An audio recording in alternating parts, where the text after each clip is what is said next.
Voilà les amis, j'espère que vous allez bien. Je tenais à donner cette information avant de me coucher et revenir plus tard. Alors, concernant la lettre, la rédaction de la lettre de votre demande d'équivalence, que ce soit même pour la lettre de restitution des originaux, on ne le saisit pas, on ne la saisit pas. Je vais recommencer. Vous saviez, pour les demandes d'équivalence, pour la demande d'équivalence, il y a la lettre de restitution des originaux que vous allez rédiger. Il y a la lettre de motivation d'équivalent de diplôme que vous devrez rédiger. Aucune de ces lettres-là, on ne la saisit, c'est-à-dire saisie à travers la machine. Vous l'écrivez manuscritement, à la main.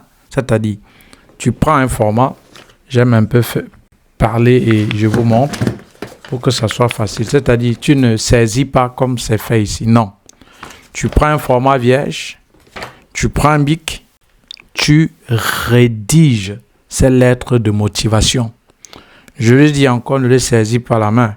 J'ai vu, je pense que c'était il y avait quelques jours, quelques mois là, quelqu'un qui se plaignait toujours au service des équivalences parce qu'on avait rejeté son dossier puisque elle avait saisi ces lettres-là.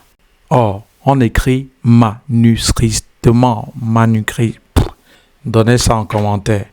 Alors, donc on rédige cela à la main. Tu prends ton bic, comme j'ai dit, tu prends le bic, tu rédiges à la main, tu signes à la main et après tu peux légaliser. Voilà. Donc, ne pas prendre la machine où tu prends PowerPoint ou c'est pas quoi, Word là, tu saisis, on cachette et tu dis voilà, j'ai envoyé mon dossier d'équivalent, je ne sais pas pourquoi il me dit encore d'envoyer. Vraiment, ça demande trop d'argent. Et j'ai dit encore, il y a tout un programme qui vous montre la procédure de manière simple, détaillée. Je vous montre comment rédiger ces lettres de motivation ou ces lettres de motivation, à savoir la lettre de motivation et des restitutions des originaux. Vous faites seulement un copier-coller et ce programme coûte 80 €.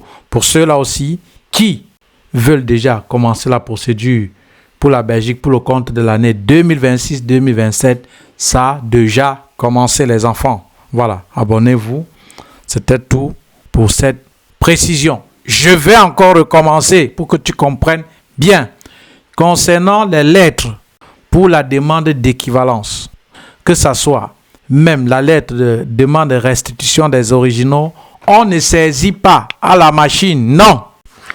Vous prenez un bic, vous rédigez, vous écrivez, vous signez, après vous allez légaliser cette lettre-là. Voilà. Et il y a, comme je vous ai dit, il y a tout un programme. Et aussi, il y a une façon de légaliser ces documents-là. Voilà. Abonnez-vous, contactez-moi si vous voulez le programme d'accompagnement qui coûte seulement 80 €. Merci, à tout de suite.